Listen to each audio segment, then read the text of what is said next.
We have all heard that stress is bad for us. But did you know that as you age, your immune system starts to change? Well, not only change, it actually declines. And it's all because of what scientists call social stress. And as you can imagine, the decline in your immune system is bad for your overall health and may be the cause of serious diseases such as cancer and even congestive heart failure. What can you do to stop this decline and to get yourself in the best health possible? Answers coming up next with my expert panel. Live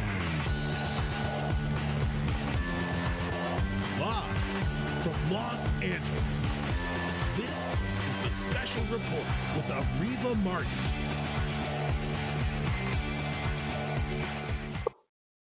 Joining me this morning to help us understand what stress does to our bodies and how we can reverse some of the damage that perhaps is already done is health pioneer Michael Roizen. He is the Chief Wellness Officer Emeritus now at the Cleveland Clinic and author of four #1 New York Times bestsellers. He has a new book out September. Of course, he's going to be back to talk about this new book. It's called The Great Age Reboot, Cracking the Longevity Code for a Younger Tomorrow.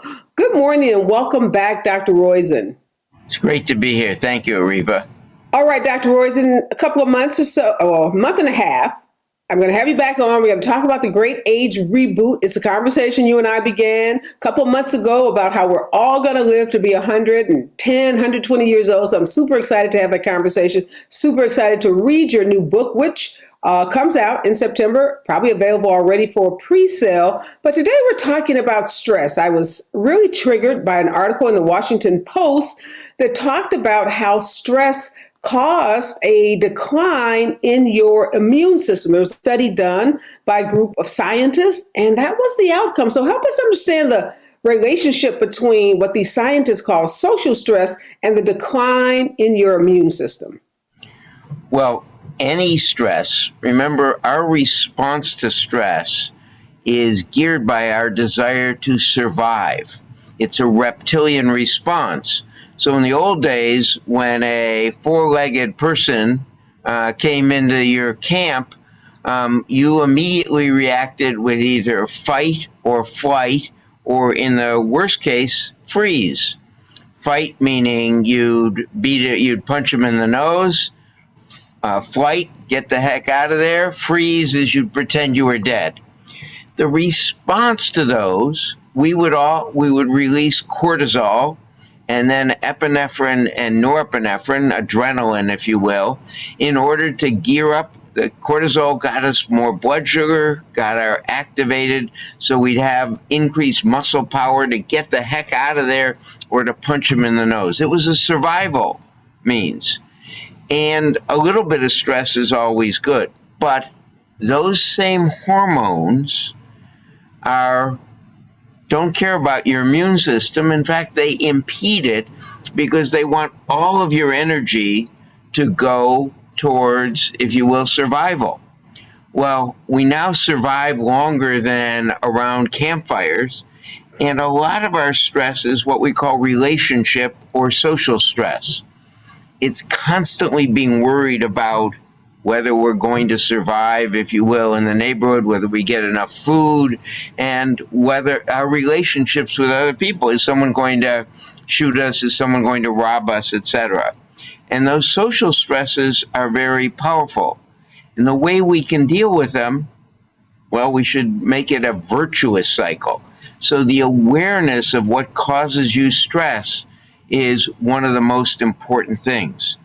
So I know. But let's go back to what that social stress that you just described, relationships, worried about, things that are happening in the world, politics, the economy, relationships on your job, family relationships. What is all that stress doing to us, particularly over time as we age?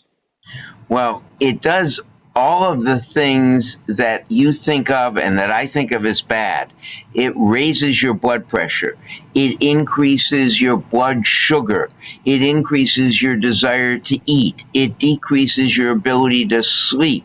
It decreases your immune function, making cancer and infections more likely. So everything that would age us, if you will, other than immediate survival, everything that is bad in, if you will, for your body and your social structures, it does that. So you want to punch the guy in the mouth, right? Well, that probably isn't a good behavior most times. So the awareness of it beforehand is one of the key things. What stresses you? I know if I get too many things to do, I will, as the first sign of my stress, start swearing. Well, I know that when I start swearing, that means I've got to start to say no to things or to get to a different situation in managing. So one of the keys in stress is being aware of what's going to cause it to you and either managing that, avoiding that, as in saying no, or saying, I'm going to deal with that in a very productive way. Instead, Dr. Rosen, I'm sorry, you mentioned sleep. And what's the relationship between sleep and stress? And how much sleep should you be getting? And what amount, if you're getting X amount, should be a trigger for you that, hey, something's wrong and maybe I'm not getting enough because of stress? Well, it is sometimes getting too much. So in stress, in sleep, there's a ideal amount for each of us that's individual, but it's someplace between 6.5 and 8.5 hours. If you're sleeping 9 hours or more or less than 6.5, you're putting extra aging on your body, extra inability to fight infections, extra inability to ward off heart disease or cancer or dementia. So too little and too much are both signs. So one of the ways a lot of us deal with stress is we try and hide under the pillows. I don't want to get up and face that, so I'm going to stay in bed. I may not be asleep, but I'm going to stay in bed and not get out and face the world. Those are all, both of those are too little and too much. And the stress, when you wake up, and this is true as we get older, we wake up to urinate. And stress keeps us from falling back to sleep, because what stress is it keeps revolving around your mind. Should I have reacted that way when she said that or when he said that? So it's a constant, if you will, inhibitor of your getting to sleep, of your ability for your brain to, if you will, focus on rejuvenating itself rather than reviewing things that you did in the past. One of the things the study showed, Dr. Roizen, was that you could have people with the same chronological age, same people 35, 40 years old, but they had different immunology. Help me out. They had different ages as it relates to their immune aging. Immune aging. There you go. I'm getting tongue-tied with that word. So how is that the case, that you could be the same chronological age but have different ages as it relates to your immune system? Yeah, so if you will, as one of your producers knows, since I did this on Oprah way back in 1999, your real age can be very different than your calendar age. And if you go to your high school reunion, like your 25th high school reunion, people look different. Some look like they've aged a lot, and some look like they haven't aged much. And that difference in outward appearance is actually what's happening inside as well, unless they've got an awful good plastic surgeon.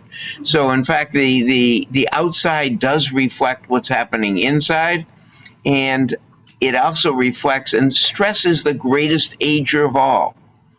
So if you will, when you look at the changes in your rate of aging, we think of food or physical activity or toxins like smoking and vaping as things that help us reverse or keep or age more. But in fact, the way we deal with stress is the most important thing to how our whole body ages. It not only affects. Dr. Rosen said stress is the greatest ager of all? It is by far. And the things that you do, your posse and your purpose, So having friends, and women befriend, if you will, and friend, and men exercise, if you will. But it is that befriending and that purpose. I mean, the fact that you're bringing this through your TV show and if you will, your live streaming is in fact your purpose, I take it, and a very beneficial one. And you probably feel both stress from that. You got to do it every day, and you got to be on, if you will. But it also is a real stress reducer because you've got a purpose. And in fact, if you look at it, the number 1, 2, 3, and 4 stress relievers in the world are friends and purpose. Okay. Now, So meditation and guided imagery and progressive muscle relaxation and deep breathing, those are all, if you will, secondary, no place near as potent as posse and purpose. wow, that's really good to know. I don't think people think of it in that way because we're all like busy getting those meditation apps on our phones and thinking if we meditate or go to a quiet place. And you said, no, it's those friends and what your life's purpose is. So Dr. Roizen, this difference between your biological age and your immune system age, as a doctor, if someone comes into your office, are you able to visually note that difference, or does there have to be an X-ray or some kind of MRI or some other kind of advanced testing for you to know the differences in those ages? Well, we can get a little of it from what we call biomarkers of inflammation. And a little of it that way. And also, as you get older, we get a little of it by the chronic diseases you have and levels of that. But in fact, what the data show is that your behaviors, and being honest with your doctor, Areva, but your behaviors are more important in predicting. So when you look at your rate of aging, do you do the 4 components of exercise? Are you doing, if you will, do you have a purpose? Do you talk to 6 friends a month and reveal yourself and be vulnerable to them? Are you vaping? Where do you live? What's the air pollution level there? What foods do you have? And how well do you follow that diet? How do you handle stress? Those actually, when you combine them, those are the, if you will, from a statistical standpoint, are the best predictors of whether you're going to have disability and whether you're going to die. So they relate to both your disability or lack of functioning optimally, as well as your risk of dying. And those are actually better than any set of, if you will, physiologic markers as of now. So, Dr. Roizen, we know people try to cope with their stress in a lot of different ways. We talked about, the meditation apps. We know a lot of people use alcohol. They have a glass of wine or a martini at the end of the day. And now that marijuana is legal in a lot of states in the U.S., a lot of people are using cannabis products. They're smoking it, they're eating it, they're somehow ingesting it into their bodies. But what impact, let's start with alcohol, what impact on your body does that have if you're trying to reduce your stress by drinking alcohol? So 1 or 2, a half to 1 drink a night for women, 1 to 2 for men, is probably both okay for most people, as long as it isn't 5 drinks a night. And the problem with stress management is that we tend to lie to ourselves, if you will. Well, I just had this 1 drink. It was 12 ounces of wine, if you will, or, and they filled the glass up pretty full. So the point is, we've got to be honest with ourselves, and mixing them isn't necessarily good. And in the But can you have, as a woman, that 1 to 1.5 drink every night? And is that okay for your body? If you look at the data, and you're eating with your alcohol, if you will, you're not drinking it totally on an empty stomach, a half to 1 drink a night, even to 2, does not increase your overall risk of mortality or disability. But It what isn't about like as your good. kidney? Wait. It isn't as good as 1/2 to 1 drink a night, 3 to 4 nights a week. It turns out to be the optimal. And by the way, it doesn't matter whether it's red wine or white wine or spirits or beer. They all seem to have the same beneficial effect. Now, if your risk is of cancer or brain disease, that those probably should be lower than that. If your risk is of heart disease, that is, if your family has had heart disease or strokes, then those tend to be a beneficial, but it is very little overall benefit, for example, compared to eating a healthy diet or compared to exercise, and clearly compared to stress management. So, but one of the key things when you look at the data on drinking is that drinking alone is much worse from a mortality standpoint and a disability standpoint than drinking with friends. So it may be, and no one has separated this out to my knowledge well, it may be that the benefit of that 1/2 to 1 drink a night for women, 3 to 4 nights a week, or 1 to 2 for men, 3 to 4 nights a week, is because we do it with friends and we're more vulnerable to them at that time, and that's the stress benefit. So we don't really, no one has been able, to my knowledge, to separate those two effects out. So we always hear, Dr. Roizen, about the impact of alcohol on your liver, your kidney, and other internal organs. So the amount that you just said was, based on the data, an acceptable amount. Those amounts won't negatively impact your kidney or your liver? If your kidney and liver and heart and brain are in otherwise good shape, meaning you don't have other things that are impeding their function, then that amount of alcohol won't do it. Now, why, and people always ask, why more for men than women? It isn't size. Size makes a little bit of the difference, but it's because we men have alcohol acid dehydrogenase in their stomach and early lining in their early intestine, which gets rid of about half of the alcohol before it gets into our bloodstream. Women don't have that, and certain populations, ethnic populations. So the Asian population tends to have less alcohol dehydrogenase in their stomach and intestinal lining, so they can't handle, if you will, from a standpoint, they can't metabolize the alcohol before it gets into their blood as well. And you just came out with an article in a health journal talking about cannabis and cannabis use. And we know that, again, since cannabis is now legal in a lot of states, that's also used by a lot of people, young and old, to reduce stress. But one of the things in your article was that cannabis use caused an increase of emergency room visits. Those that are using cannabis, 22% higher percentage of those folks end up in the emergency room. What's the correlation between cannabis use and showing up in your local emergency room?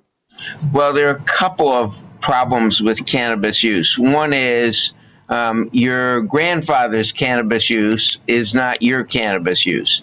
That is, it is much more potent right now. It's been, if you will, grown over the generations to select those with most potent toxins in them.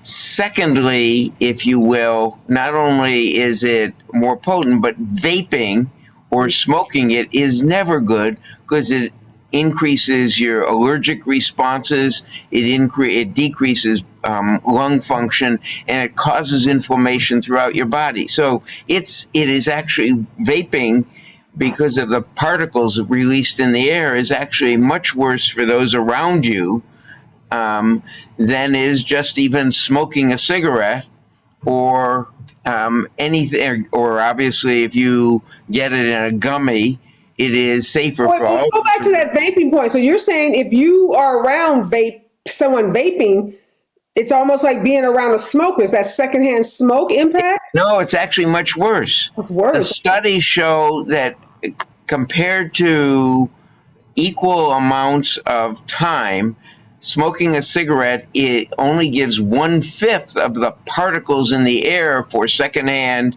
the dangerous particles, we call them PM2.5 to 10, of those particles that cause inflammation in you. Now, it's not just in your lung. When you take it into your lung, you get a immune response to it because it's looked at as a foreign particle, and that immune response is what causes the heart disease and the stroke, and even causes the bladder cancer and the other cancers associated with tobacco.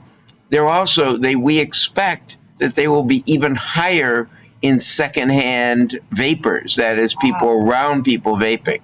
Wow. Okay. So, talk about, are there any uses of cannabis products that are safer? Obviously, you just said vaping, no. I assume you would say smoking smoking marijuana, no to that as well. Yeah, and the gummies, the edibles are fine. The one thing that has been shown to be beneficial, people use it for pain relief. Well, they're really just, if you will, doing the same thing as you're doing alcohol for pain relief or non-steroidals. They're changing their mind function, so they aren't doing as much. But the one thing that hold that thought, because this came up with Brittany Griner. You know, the WNBA star that's now being detained in Russia. Her team says that she had the cannabis oil and she had a medical prescription for cannabis for pain reduction because it has an anti-inflammatory component. Is that not true? That's true. So the cannabis oil or the local use of it is effective, but because it's a Schedule 1 medication, if you will, we don't really have good data on that. But what the data look like, the one thing that is predictable in all of the studies is that it is useful for sleep. So using it 3 or 4 nights a week to help you sleep seems to be a effective use of cannabis. It may be useful for a whole bunch of other things, and local anti-inflammatory, whether you use a non-steroidal locally or cannabis locally, may be related to side effects, but it seems to help some people. Now, the question is it a greater effect than a placebo response?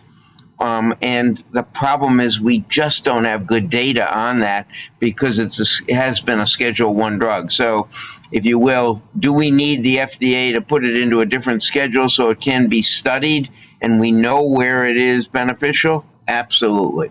But what about melatonin? That's often talked about as a good thing to take for sleep. Is there any difference between a gummy and melatonin? Melatonin and we're learning that even higher doses seem to be better as both anti-inflammatory and have some anti-cancer effect.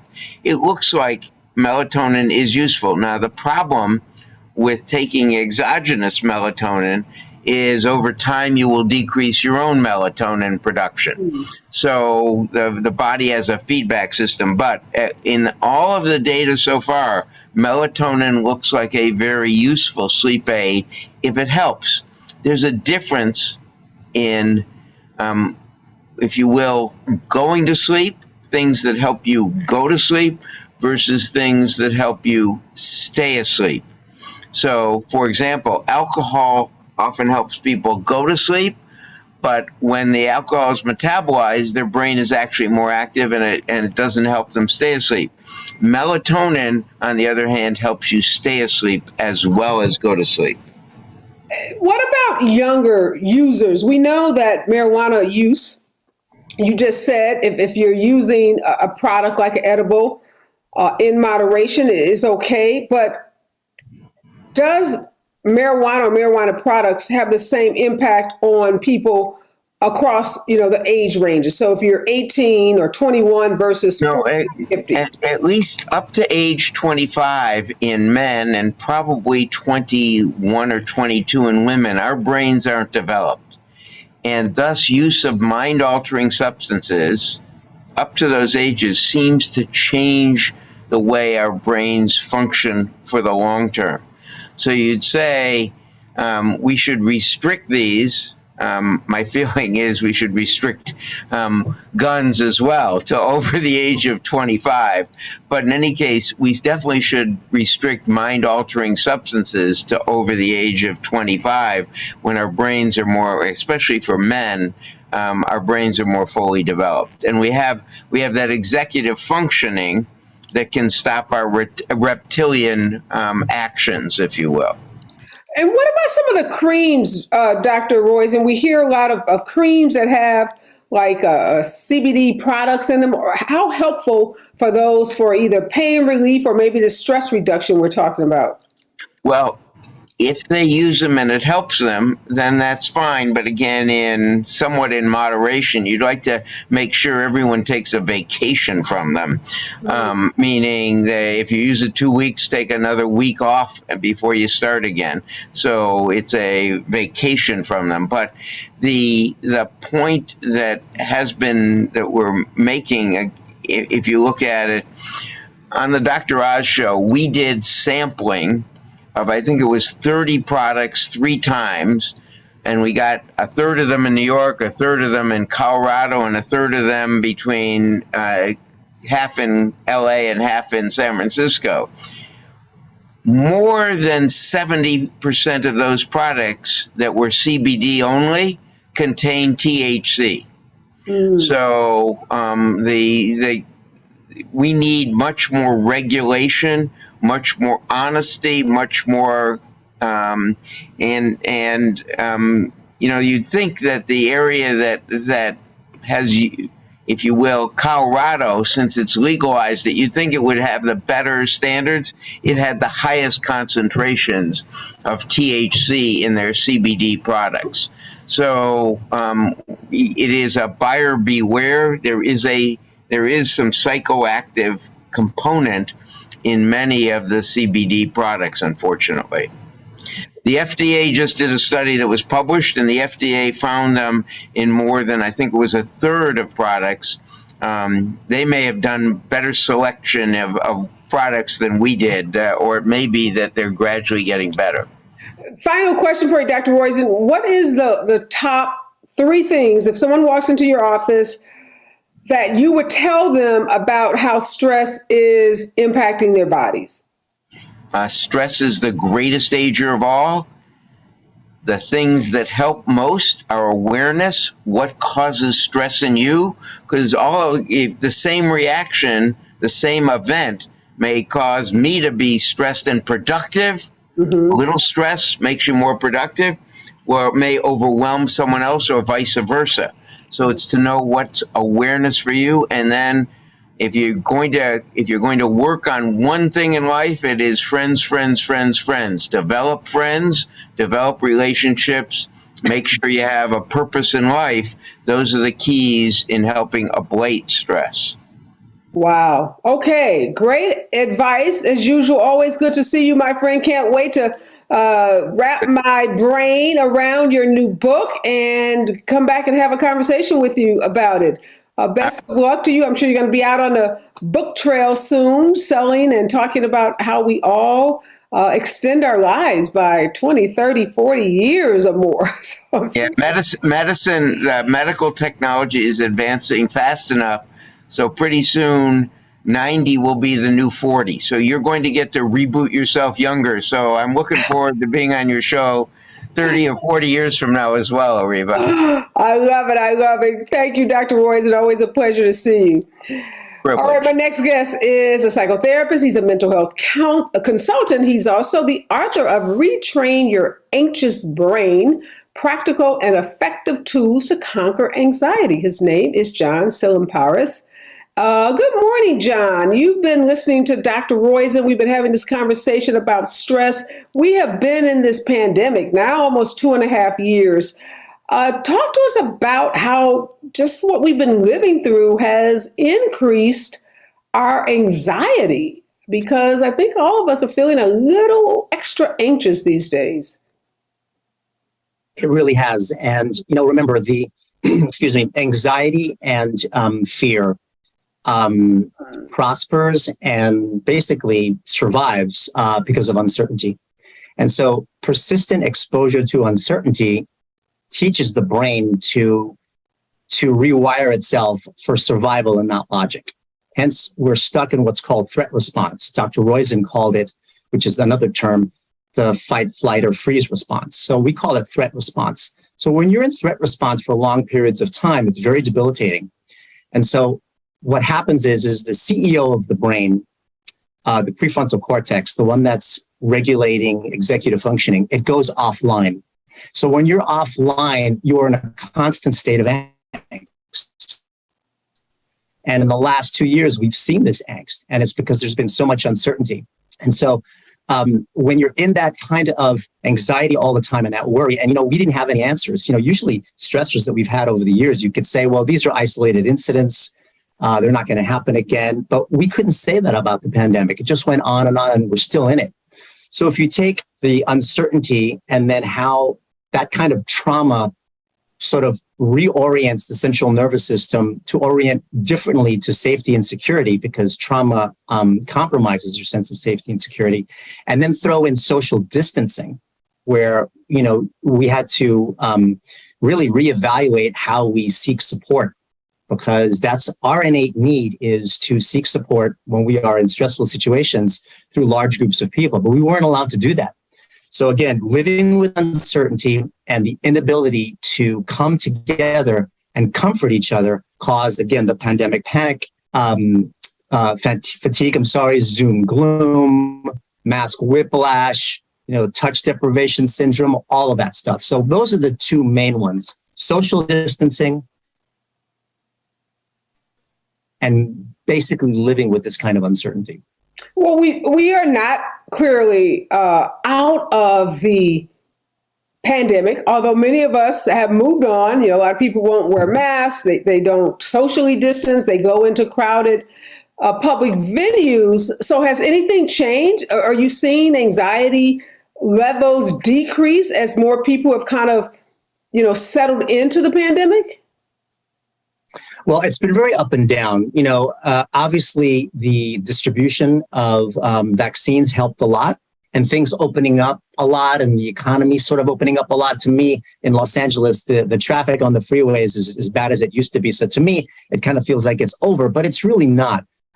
And I've seen it go up and down. Now that we have all of this talk about these new variants coming along, monkeypox, et cetera, I see the anxiety going up. And look, a lot of people have become very sedentary and stagnant at home. They kind of feel like, well, if I can remove all of the logistics to going to work or even going to therapy, like, traffic, bad weather, skyrocketing gas prices, it's easier for me to just stay home.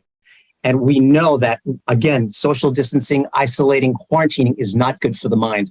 It takes away your purpose. It takes away your ability to be with others. As Dr. Roizen was saying, we are social creatures.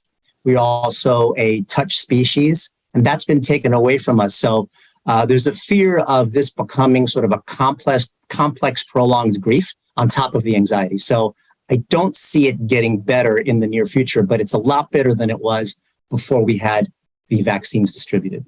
Well, that raises an interesting point because, John, every time we hear about rising COVID numbers in our particular city, county, or state, some people, their inclination is to go back in the house. Oh, I'm done. I'm not going to restaurants. I'm not going to movies. Is that good to keep going back in the house and keep locking yourself in the house? Or should you just, put a mask on, get vaccinated, and deal with it?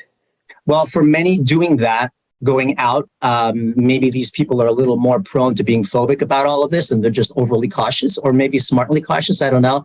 I wouldn't want to put that kind of stress on anybody. So I think everyone has to deal with it in their own way, and they have to customize it for themselves. But yes, we know that psychologically isolating, being alone, not connecting with people, not being with people. And again, the pandemic took away rituals. It took away weddings, it took away all these sort of activities that we do collectively. So no, it has not fared well. So it is better to get out if you can, masked and cautious, and obviously getting vaccinated and getting boosted. Are you using the word stress and anxiety interchangeably? So when we talk about stress, is that the same as anxiety? Yeah, usually I call stress something that's a little more manageable, that a lot of people can handle a lot more easily. And to me, anxiety means may have impairments and I may not be able to function and I can't fulfill role obligations in my life, like take care of kids or go to work. So yes, interchangeably, they're kind of the same, but stress is probably a little more manageable. Everyone has stress, but not everyone has anxiety. Well, I was going to say, when I think about anxiety, that's like a diagnosable thing, right? Like you can go and get a diagnosis of anxiety disorder. Yes, you can. You can. And the most common one is called generalized anxiety disorder, GAD, sorry. And it's where you excessively worry about things for more days than not. You don't sleep well. You're able to function, but you are definitely impaired in some way. And so a person, we talk about stress, like everybody has some level of stress, right? I mean, stress, all of us. How do you know when your stress, the general stress that we all experience, moves into something that is more, diagnosable, like generalized anxiety or other forms of anxiety? Like, okay, now this is different than just kind of the run-of-the-mill stress. Well, again, if you have impairments in your life and you're unable to do the types of things in your life, like take care of your kids, do your routines, do your activities, sleep well, and you're noticing that, you're not isolating from people and your life, goes on despite feeling uncomfortable, then, you probably don't have a disorder. But if you do have a disorder, we do ask people to seek help. Some people seek medication, healthy forms of coping. So again, I think the word is impairment and inability to fulfill those role obligations. Okay, so that's what you should be on the lookout for. Pretty much. If you're feeling impaired, if I can't get up and go to work, if I can't carry out my duties as a mom or a dad or whatever my responsibilities are, that may be moving away from general stress into this anxiety. And the other factor is self-regulation. If I don't have the ability anymore to self-regulate because my emotions have taken over, I'm in my irrational mind as opposed to my rational mind, and I'm reacting to things with a lot of urgency, I have impulse control, and I'm catastrophizing a lot. If that gets to a certain point and I can't self-regulate myself, then I need to seek counsel, I need to seek help, and maybe I need to talk to a psychiatrist. So what are the coping mechanisms? We talked briefly with Dr. Roizen about, people doing meditation. He's real big on social interaction. He's stressed over and over again. Yes. Friends and purpose. So talk to us from your perspective as a psychotherapist. What are the coping mechanisms you find to be the most effective? So there's three big ones. One is I have to monitor my emotional reasoning. If I don't do that, I'm going to see the world through my emotional thoughts and feelings. And then we start to confuse emotions and thoughts as facts. So I need to be very aware of that, learn to distinguish the two, and be able to pull back so that I can change my inner dialogue to being much more rational and being more calm. Can you give us a concrete example of that? Because that sounds a little murky to me. Give me for example, emotional mind, when the pandemic began, is, oh my God, it's the end of the world. The economy is never going to open up. I'm going to lose everything. I might as well not go to work anymore. The world is over. Mm-hmm. That's the irrational emotional mind. And a lot of people had that for a little while. The rational mind is, there's not much I can do about this now. This is horrible. This stinks. I hate this, but I need to take care of what I need to take care of. I need to do what I need to do. And I'm going to hope for the best and do whatever, Dr. Fauci and people tell us to do. And we'll take it from there. And I'll deal with this stress the way I deal with anything. Mm-hmm. That's one way. Another way is to try to focus on what I have control over and make that distinction. I do have control over my work and doing chores. And so I have to make that distinction because, all people have an aversion to uncertainty. Everybody wants guarantees, but we live in a world with no guarantees. And since the pandemic began, we have zero guarantees. So that's another thing, to focus on what you have control over, and also to try to maintain a sense of normalcy. Try to keep those routines and those activities going. If you used to go to the gym every single day, you have to try to make a makeshift gym at home. If you used to go play tennis and go out and hike and all that stuff, you need to try to reincorporate some of that stuff again. And then also, how am I connecting with people? I guess that's the fourth one. Like Dr. Roizen was saying, we quarantine, we isolate, and we had to do that, but there are still ways to stay connected. And luckily, we have Zoom and all kinds of other types of video and communication platforms. So I need to stay connected as best as possible. So those are the four that I would tell people the most. Well, Yes, and a lot of us have been using Zoom for all kinds of things, but now people are out. I mean, people are outside. Restaurants are crowded, bars are crowded, movie theaters. So, how important is it to get into what Dr. Roizen talked about in terms of that physical touch? Are you still recommending that people use, virtual meetups, rather than getting out? Because it looks like, particularly where I live in California, people aren't staying in the house too much. Like you said, freeways are crowded, public places are crowded. I know. Again, it goes back to personal comfort and personal choice. Mm-hmm. But in the end, we are social creatures. We need to be with others. We need to, even if it's wearing a mask inside, at least you're getting out and you're getting out of your, the cozy or the negative cozy confines of your home. So again, psychologically, it's better to be out, but not to the degree where it's going to cause so much distress for somebody that it's going to raise their anxiety levels that they already have, and cause more distress and re-traumatize themselves again. Yeah, and Dr. Roizen was really good, obviously in touch with when he's stressed out. He says he starts swearing, and that's when he knows he's overloaded. He's got to start saying no to some projects. Help us understand what some of those other common triggers are for people and what they can do when they, are triggered to start de-stressing. 3 other triggers are, again, if I am fearing uncertainty and I'm seeking a guarantee and I want things to work out a certain way, it's kind of like I'm fighting reality. So to make that obvious to yourself and heightening your self-awareness to that. Another thing is perfectionism. Do I see things in all or nothing terms? Do I succeed at 100%, but I fail at 97%? Do I see things in a binary way? I'm either safe or I'm unsafe. I'm smart or I'm stupid. This is a bad person or this is a good person. And then the third one is, do I seek approval from people? Do I have people-pleasing qualities? Am I trying to define my self-worth by other people's validation? So I always tell people, whenever you're stressed out, stop for a minute and pull back and try to see if you're in any of these 3 thinking modes.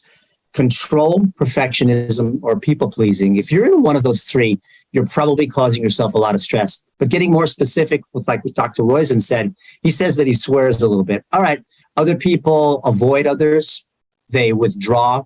Other people eat more, or people drink more, or they're very snappy. They're very reactive to people. They're impatient. They are poor impulse control. They want things now. They don't see things in a process-oriented terms. They see things in a results-oriented terms. So again, heightening your awareness to those types of stressors is really all about self-awareness leading to self-regulation. What are some of the common ways that you can start de-stressing? Okay, so I'm in that perfectionist mode. I'm thinking about everything having to be 100% rather than recognizing, look, I've done 90% of it, and that's good, and patting myself on the back for doing the 90. If I'm at that point where I'm just pushing for that 100%, give me some steps to walk me off that ledge.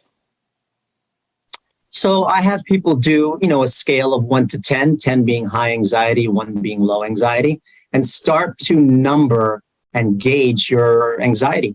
If you get over a 6 or a 7, what does that look like for you? Are you yelling at people? Are you withdrawing? Are you being really angry all the time and snappy?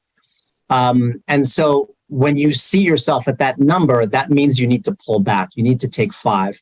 And I like the 2 words for now, FOR and now. So for now, I'm really stressed. For now, my executive functioning has lost me. And so I am offline right now and I'm in my irrational mind and I need to pull back. I need to tell that person I'm going to call them back. If I'm at a meeting or if I'm at a dinner, I need to get up and go step outside, or I need to go use the men's room or the ladies' room, whatever that is. Self-awareness means I'm noticing that my executive brain is offline and I have to pull back and take 5. That's really, really important. It's hard for people to do, but you can actually learn how to do that. And is that what you do in your book? I mean, you have this great book, Retrain Your Anxious Brain. Is this a step? Yeah, that's a big step. Your brain? Yeah, otherwise, look, we're just walking impulses. You're like an animal in the jungle. You want to eat, you kill. You want to mate, you do whatever you want. We can actually pull back and think about what we're about to do. We can teach ourselves how to do that. Remember, there's no such thing as a wrong thought. There's no such thing as a wrong emotion, but there are wrong behaviors. There are wrong choices that we do. So we can teach ourselves to not be walking impulses, to not be just, anxiety machines. We actually have a way to monitor our emotions and pull back. So that's what I tell people. Change that inner dialogue to a rational response. Remember, I can't change the world, but I can change my response to the world. That's my duty. That's my job as a human being. How long does that take? We always hear about when people start an exercise program, right? And how long it's going to take for that habit of exercising to really kick in. So now it's not just an occasional day at the gym, but every week, you're up. My husband is like so methodical. He goes to the gym 5 days a week. I don't care what happens. I'm not that committed. If I get thrown off by an email, a phone call, I can easily get totally distracted. So how long does it take to retrain your brain in some of these ways? Or is this 6 months? Is it 6 weeks? Is it 6 days? Great question. I've been doing this for 28 years, and I've seen people get benefit within weeks, within months. It all depends on how much effort they put into it. This type of therapy, it's cognitive behavioral therapy with mindfulness therapy that I just described and some exposure therapy. I've seen people work this so diligently with such a desire to get well that they see results quickly. The more you put into it, the more you do the skills-based exercises, because I give people a lot of homework. The more people do it, and some of them love the homework, some don't. The more people do it, the better they get. The less they do, the longer it takes. Eventually, it does help.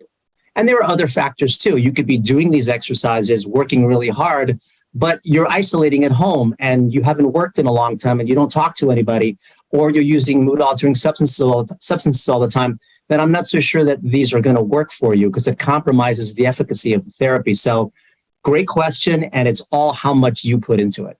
So you mentioned the term mindfulness. Tell us what that means. I'm not sure everybody understands what mindfulness is. Mindfulness to everyone is, oh my God, do I have to meditate for 45 minutes every morning? Absolutely not. Mindfulness is gaining awareness and creating a different relationship with discomfort. Most people say, what? How ridiculous is that? Who wants a relationship with discomfort?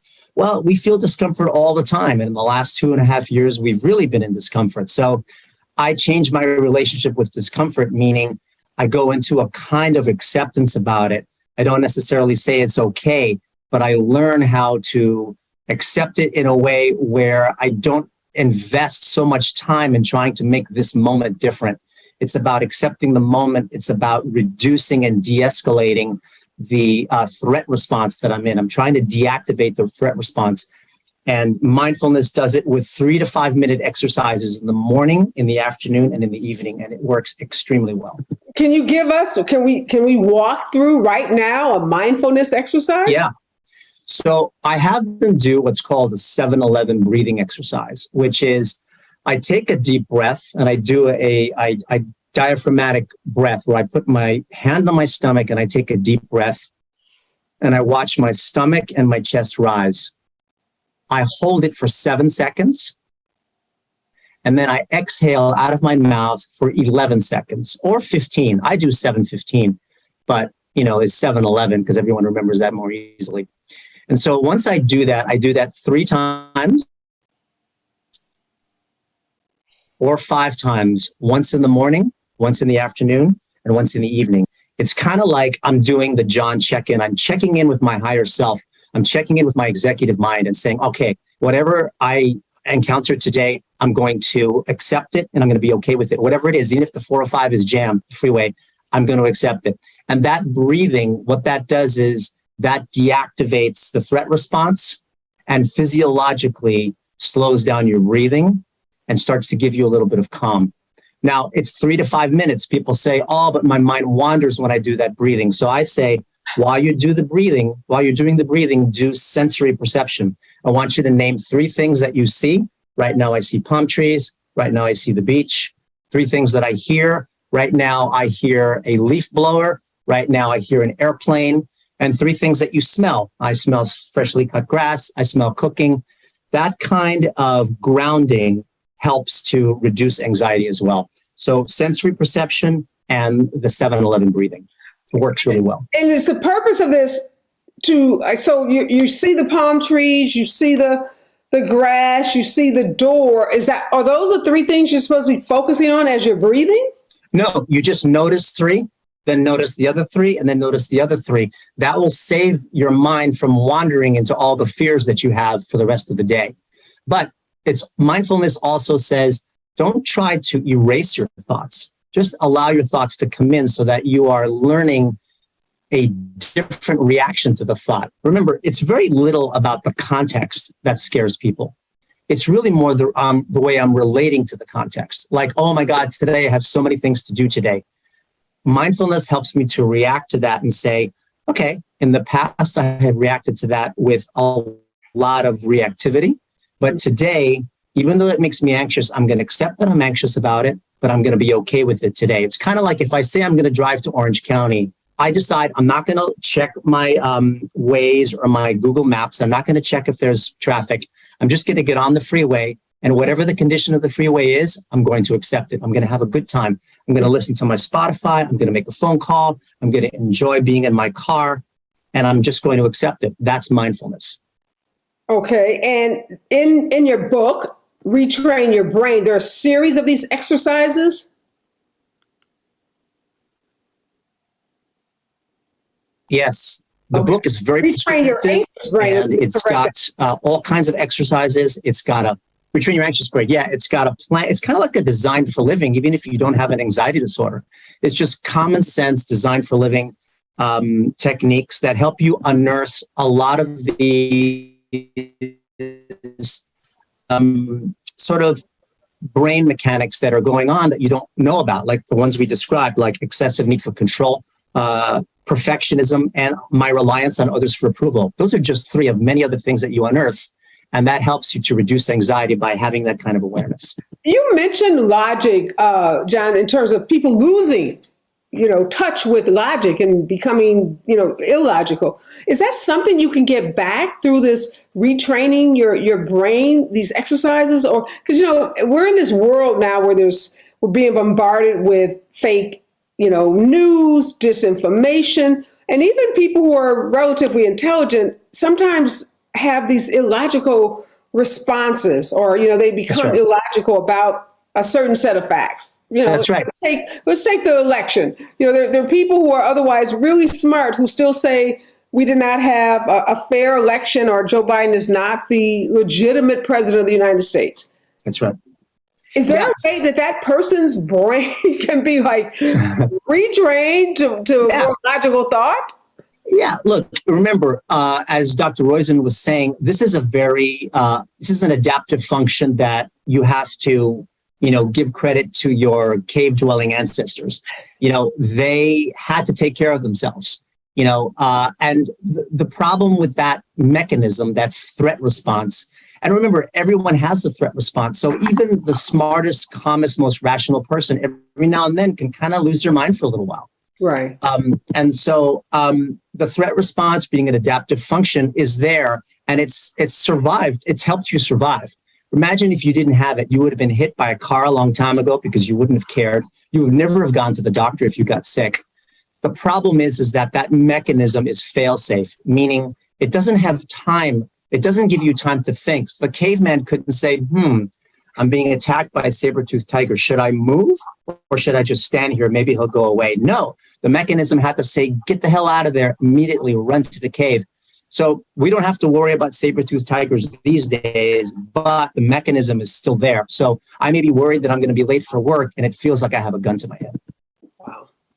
Okay, well, but I can reprogram that thinking so that I shorten the time between I'm triggered to, whoa, John, slow down, pull back, take 5. If I can decrease that time to be a couple of minutes or maybe 10 minutes, I've made an advancement. And that's another way I help people. Were you stressed out in high threat response for 5 hours or 5 days? Because sometimes it's last days for people. Right. Or can we bring it down to an hour or to 15 minutes where you can reconstitute in those 15 minutes? That's the game of inches that I want to help them win. Well, the book is called Retrain Your Anxious Brain, Practical and Effective Tools to Conquer Anxiety. Thank you so much, John. Great information. I can't wait to start doing some of these exercises and working on retraining my anxious brain, because I think my brain just doesn't turn off, which is why I don't get nearly enough sleep. So I'm going to figure out ways to retrain my brain to get more sleep. But again, appreciate all the work that you're doing in this area. So needed. And again, thank you for joining me today. Thanks for having me. I want to thank Dr. Roizen and John for giving us this incredible information. Obviously, right now we are all dealing with an inordinate amount of stress because, as we've talked about, the pandemic is not over. The economy, politics, family issues, all of us have to deal with. But there is hope and there's help, which is the good news. And I always like to end the show on a positive note. So make sure you pick up a copy of John's book, Retrain Your Anxious Brain, Practical and Effective Tools to Conquer Anxiety. And make sure you continue to follow the show, because Dr. Roizen is going to be back. He's going to talk to us about how we can all live to be 90 plus. And as he said, 90 is the new 40. So some words to live by: hope and help. That's what I'm focused on. There's help out there. If you are suffering, if you feel like you're at that place, your anxiety is taking over, you cannot function, you are impaired in any way, and you've tried all the things that we've talked about today, maybe you do need to see a mental health professional. And there is no shame, absolutely positively no shame in seeking professional help. So don't suffer alone. Don't feel like you have to conquer this on your own. There are qualified therapists and mental health professionals all over this country. And even if you can't get into an office, you can do therapy now through telehealth. So if you are suffering, make sure you get some help and be hopeful. I'm really hopeful. Michelle Obama, my former Harvard classmate, is out this year, end of the year, November, with a new book about hope and being hopeful. So I can't wait to read her book as well. I'm out. Be safe out there. And remember, we're all in this together.